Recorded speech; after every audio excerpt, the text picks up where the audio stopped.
So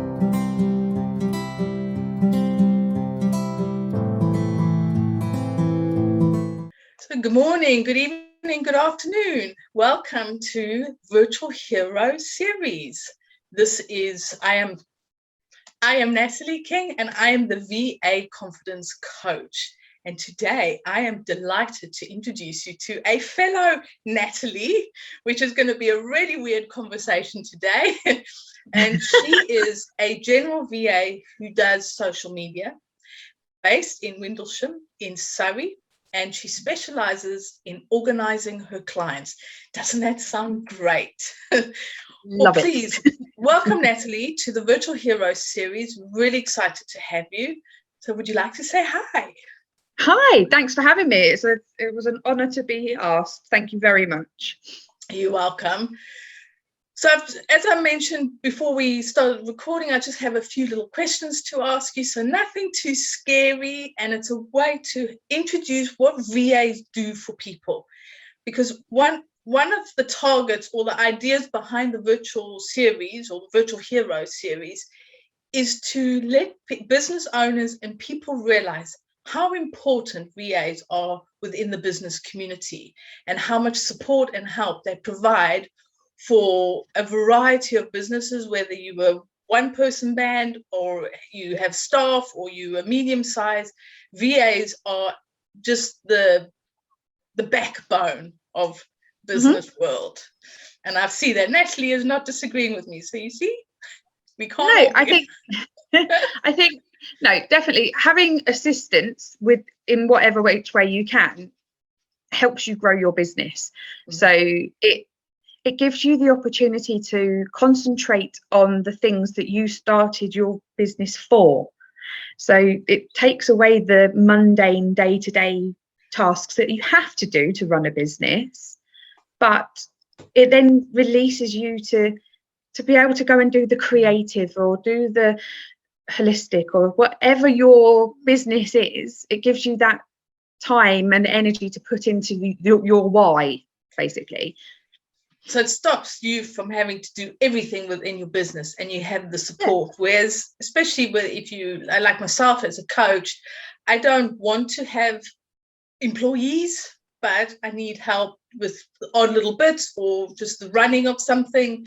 So it's great. So this is what VAs do for us. One thing I have noticed over the years when I've been networking or just talking with VAs is the misconception that business owners have about VAs. Have you come across this, and is this something that you've noticed?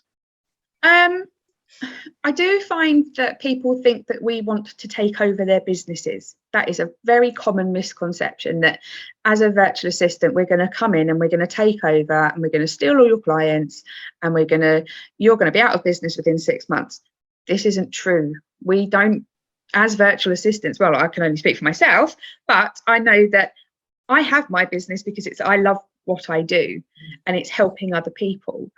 I don't necessarily have the skills or the knowledge or the experience to be a business coach, to be a top presenter in a network marketing company or a LinkedIn specialist. I don't have those skills to be able to provide to my clients, but I do have the skills, the experience and the knowledge to be able to support those business owners. So whatever happens, at the end of the day, it's still going to be their business.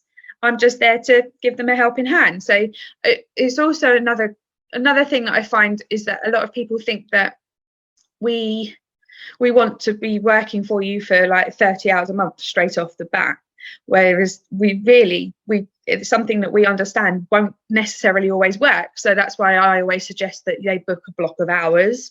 So there's no retainer, there's no tied in contract straight away. You just buy a block of hours, use that block of hours, and if it works, carry on. If it doesn't, you say goodbye, and both of you are free to go your separate ways. So there's a lot. I think lockdown has helped stop the misconceptions because everyone has had to go online. Everyone has had to go virtual. I spoke to one lady at the beginning of lockdown last year who I didn't actually end up working with because I wasn't the right fit. It was absolutely fine. But she said that she usually has an assistant come into her office. And then she realized that wasn't going to happen anymore. So she needed to find somebody virtual. So she had realized that she was having to pivot. Hate that word now, used to love it, but she's got to that point now where she realized that she had to switch it around and change the way that she works as a business. So I mean, the pandemic and lockdown has helped with that a lot, but like I said, we don't want to take over your businesses. We like to help. We're natural helpers, so that's why we want to come in and help you run your business, not take it away. Wow, and that's something I've not actually heard myself. I've heard a lot of other stuff, but I've not heard that one, so that's quite interesting. So what can business owners or people who are watching this do to help combat these negative perceptions or this misconception that you've come across? Speak to a virtual assistant. Communication is key. I mean, I love talking. My mum said that I came out talking. I never shut up, apparently. I think communication is absolutely imperative. And we don't bite. We're not horrible. We're not Mrs. Trunchbull off of Matilda. We're not going to bite your head off. Speak to 1, 2, 3 VAs, however many you want to get an idea of what we do as a service, as an industry. Go online. There are lots of different forums and different groups on Facebook, LinkedIn, Instagram, places like that. Look up virtual assistants and find out what they do. They don't always have to be a specialist. They don't always have to specialize in one thing or the other. It's what you want them to do. You ask them to do that and they will do it within reason, of course. And again, it's like you said, it's communicating. It's finding out what do VAs do, because all VAs are different. I know that you were different, and of course you have a different personality than maybe another general VA, and you have slightly different skills to another general VA. So this is great. Communicate. Fantastic. What got you started as a VA? What made you take the leap from what you were doing before? So ever since I was 15, I've always worked in a customer service based industry, from serving fish and chips to sweeping the hairdresser's floor to running a busy customer services department for a courier company, to then working as a recruitment consultant. So there's lots of and I worked up at the airport. I've done lots, jack of many. So master of some. But I love helping people. It's something that I've always wanted to do, and it's what I thrive within all of my roles that I've had previously. So when we as a family moved to Windlesham in 2018, I actually gave up my job because it was too far to commute, and I was settling the kids in and everything, and I had an idea in my head anyway.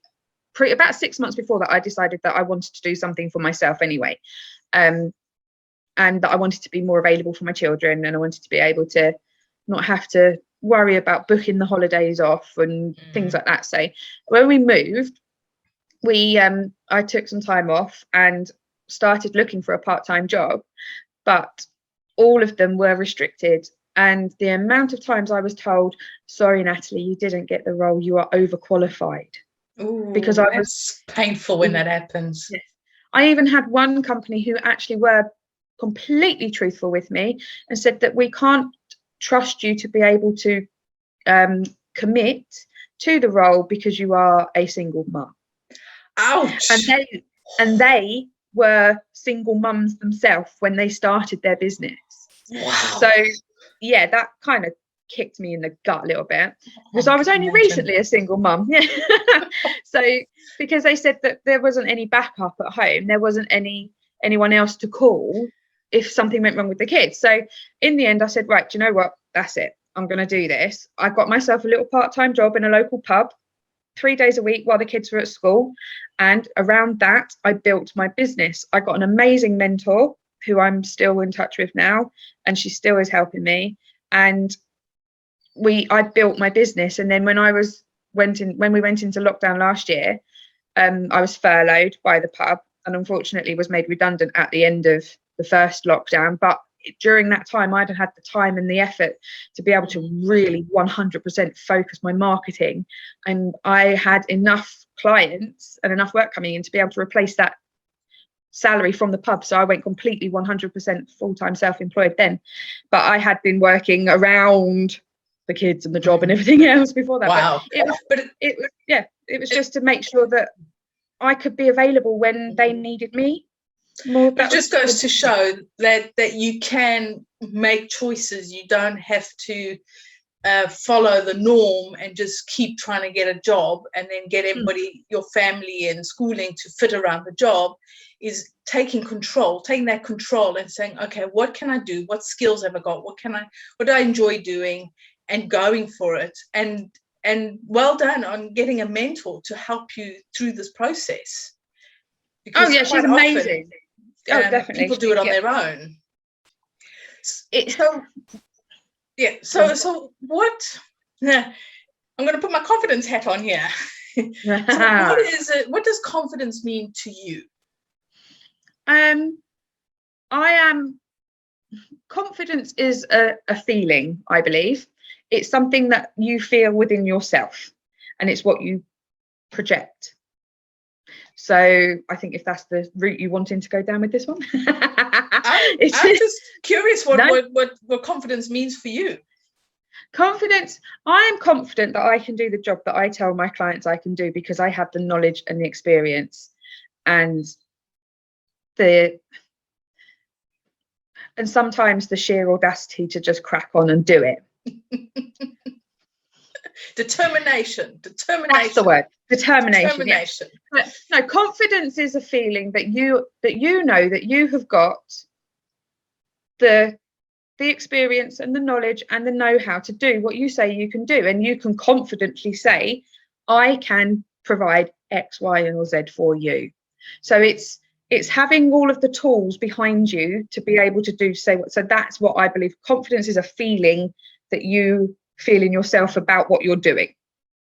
Yeah, there we go. Great. I like the way you describe it. So how has your confidence journey been with building your business? What's happened with your confidence? As I said at the beginning of the journey, I was quite a newly single mum, so my confidence had taken a severe knock, and especially with then all of these interviews where I was either A, overqualified, B, a single parent, C, not the right fit, or I couldn't work 8 till 6 with no break at all. It did knock me a lot, but it grew by taking on small projects, providing the work that they asked for, and getting testimonies back and getting good reviews back from those people, and then getting the repeat business from them. That helped build my confidence. My family, my parents and my sisters are huge cheerleaders of mine, and I couldn't have done it without them, to be perfectly honest. So they've helped me build my confidence as well, because even when I'm having a lapse, I mean, those mind monkeys are horrible, and they literally need to be caged. If I'm having a lapse, or I get in touch with my mentor and I say, I can't do this, I'm going to go and stack shelves in Tesco's, I can't do it anymore. Or I'm going to go back to the pub, I can't do this anymore. She goes, yes, you can. You've got this. You've done it. You are raising 2 small children. You are running a business. You're keeping a roof over your heads.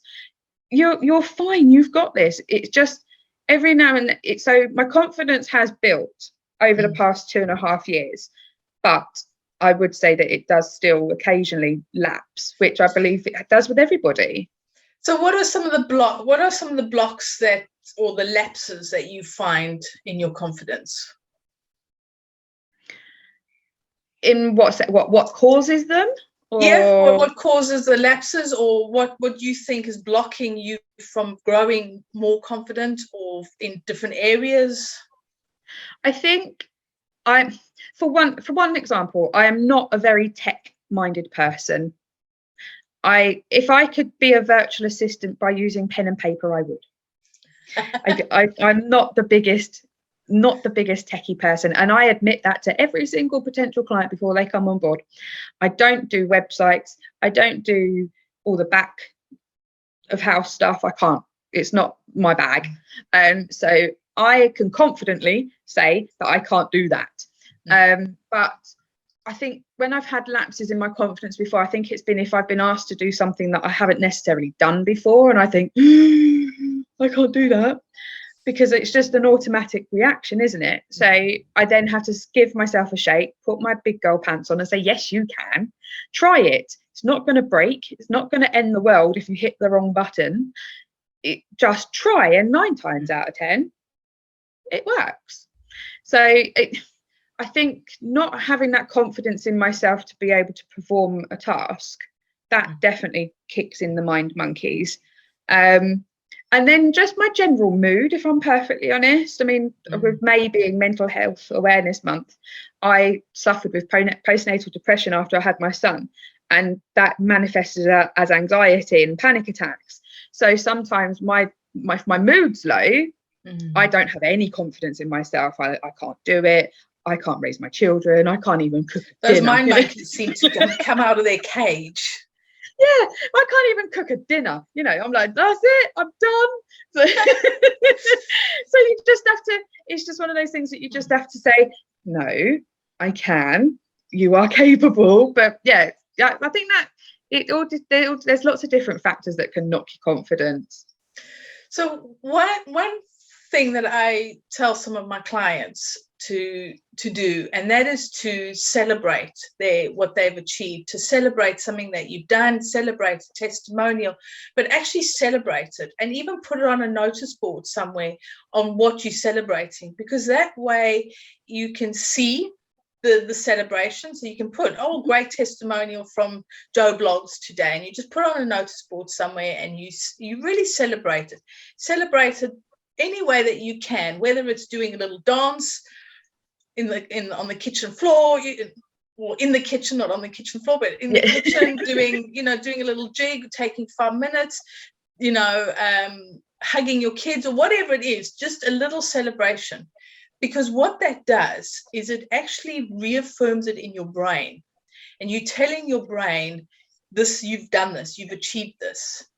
When you don't celebrate and you just like, oh yeah, okay, another testimonial, great, and you just carry on going, what you're telling your brain is that these things aren't important. But when you celebrate these little achievements, little, big, medium size, it doesn't matter, but you celebrate each milestone, each achievement that you've made, even if it takes 30 seconds, you're telling your brain these are important. And what it does is it starts to deal with those mind monkeys. Because when you do this often enough, your brain will go, hang on a minute. No, we got that great testimony from Joe Blogs. We did this, we've done this. So go away, mind monkeys. And it's a process. And that is one way that you can start to reaffirm your confidence, especially in those times when you're feeling low, feeling like I can't do this. Oh, I quit, I'm done. You can then look at your notice board and you just see your notes, so-and-so has done this, or Post-its, or however you want to do it. And it's just a simple way to just remind yourself, actually, I'm great. I can do this. So just a little tip there for you to help you through the slumps.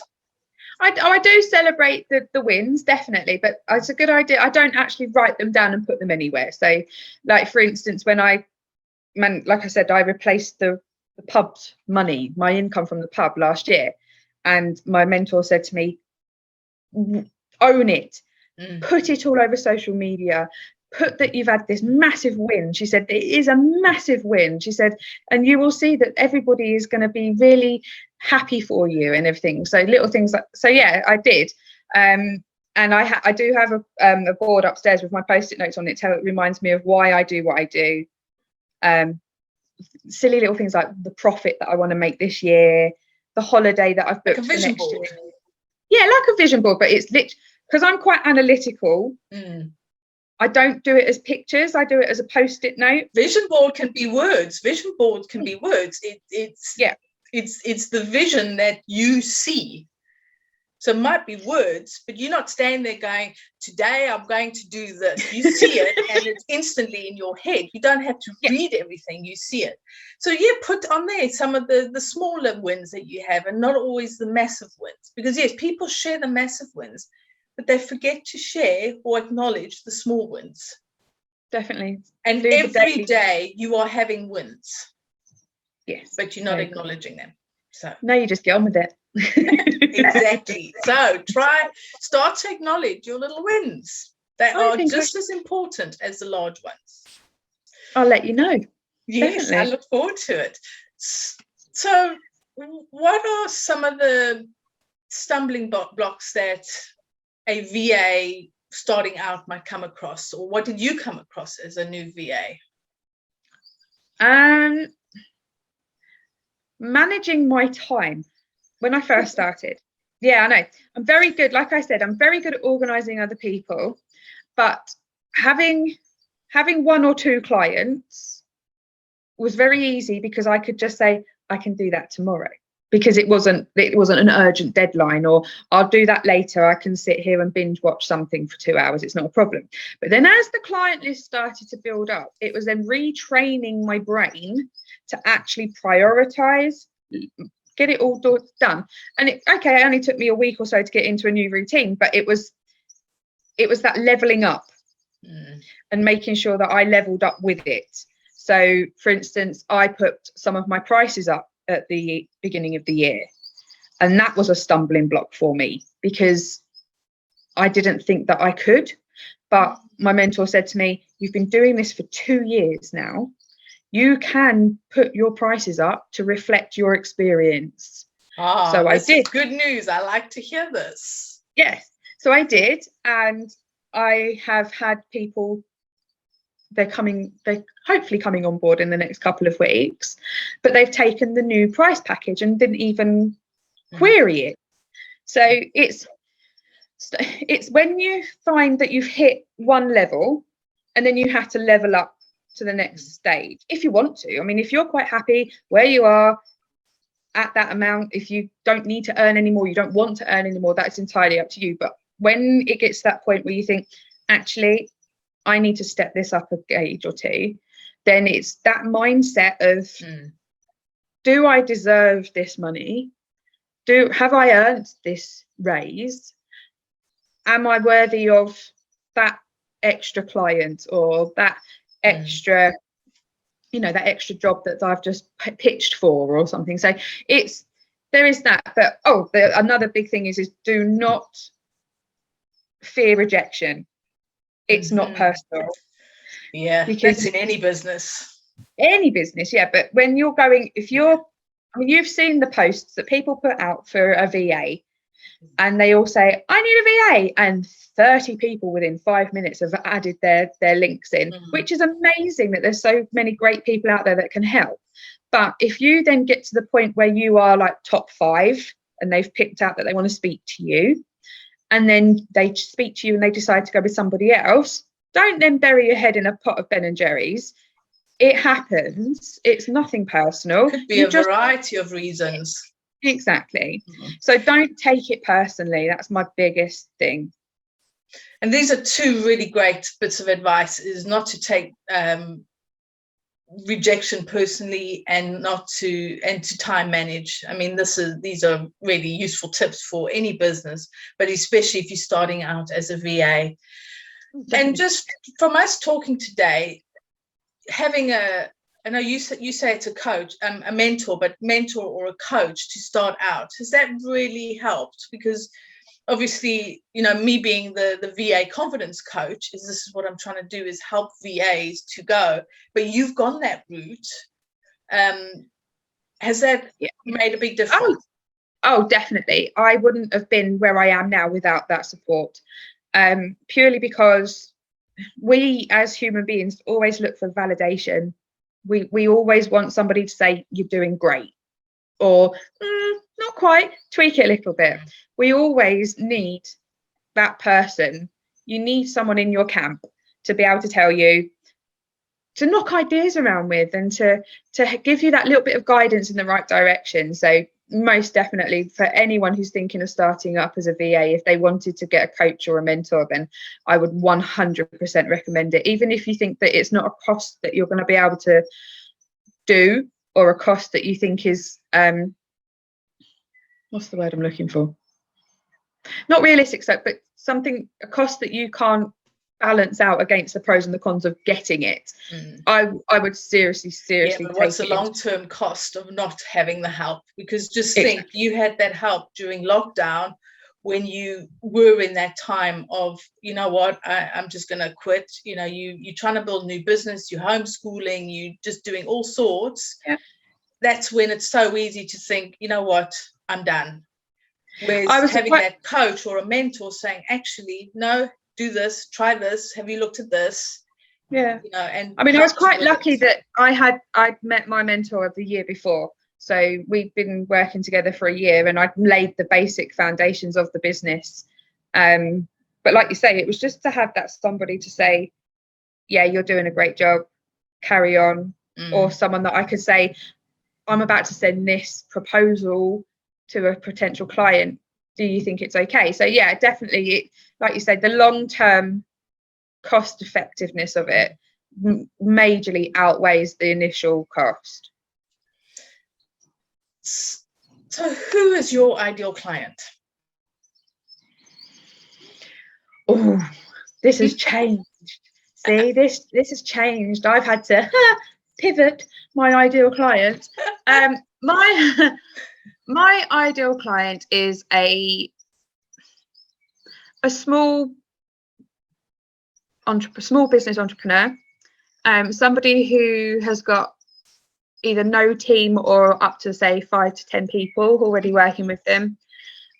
Someone who, I don't know really, it's someone who is flexible enough to be able to take on a virtual assistant, someone who knows and recognises that they need the help, but they're not sure where they need it from. And I could go into the names and where they live and all of the other business. No. We don't need the full ideal client genre of it. No, but no, just someone who is flexible in the sense that they know that I'm not coming in to take over their business. They're realistic that they know that they need help to be able to grow their business, and somebody who has a sense of humour, because I can't work with someone that does. And this is important, like you said, is having a sense of humour, because this is it's having similar ideals or values to you as well. Yeah, definitely. Honesty and sense of humour is up there. I mean, you've got to be. I mean, I've been very honest with my clients over the past 10 days that I've not been very well and that I'm not running at top speed, and they're going to have to bear with me. Their work will get done. It might not necessarily get done at the speed it normally is, but it's getting done. And they've all come back to me and said, don't worry about it. You get better. It's fine. Again, there's the communication, isn't it? There's the communicating with your clients, saying, this is what's happening. Just bear with me. Whereas if you don't say anything, then they wonder what's happening. But if you know what's happening, it's like, okay, cool. And you can make plans around that. Yeah, so, exactly. So what is the best bit of advice you've ever been given? Just in general. Stay in your own lane. Don't worry about what everyone else is doing. Stay in your own lane. That is good advice. The other one was there's a lot of sliced loaves in Tesco's. I like that one. I've never heard that. I like that. I don't know if I heard that one or if I kind of made that one up myself, to be honest, but I said it to somebody the other day, and I'm sure she said it to me first. Own it. Own it if you made it up. Own it. No, there is. I mean, there's so many different people out there and different ways that people work, and stay in your own lane. You know what you want. Keep your eyes forward. Don't worry about what Joe Bloggs down the road is doing. If you want to do what you're doing, carry on. So how can people find you? I have got a website. I have got LinkedIn, Facebook and Instagram, which admittedly have been neglected for the past 4 months, but I have scheduled a whole week's worth. Oh, excuse me. I have scheduled a whole week's worth yesterday while I was sat there binge watching rubbish on the telly because I didn't feel well, and I just sat there and so I'm on social media as FCF VA Services, and as my kids are always telling me, I'm always on my phone, so Facebook Messenger is always a great way to get hold of me. But no, or just pop me an inquiry through the website. And so, as you know, I'm a confidence coach. Haha, because I didn't tell you that before, did I? So in confidence, or about confidence, let me start this again. I need to put my teeth back in, don't I? So this is where I let people ask me anything around confidence. So do you have a burning question, or just ask me anything around confidence? I actually think you've already answered it, to be honest, because mine would have been, how can I go forward and stop the mind monkeys from killing my confidence?